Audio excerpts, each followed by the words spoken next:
يا رمضان محلى ايامك باركها المولى. بسم الله والصلاة والسلام على سيدنا محمد. تستمر منظمة بادر الخيرية بتقديم وجبات افطار صائم لليوم السابع من ايام رمضان 1437.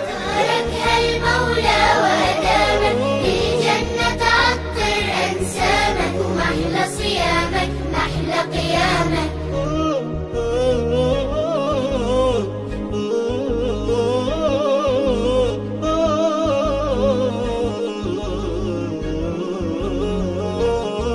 صحينا يلا نتسحر وجمعنا على الله أكبر. الله أكبر الله أكبر. صحينا يلا نتسحر وجمعنا على الله أكبر. الله أكبر الله أكبر. وعلى تمرة من إيدك نفطر، على حبك وخيرك وسلامك محلى صيامك محلى قيامك. المولى يعطر أنسامك.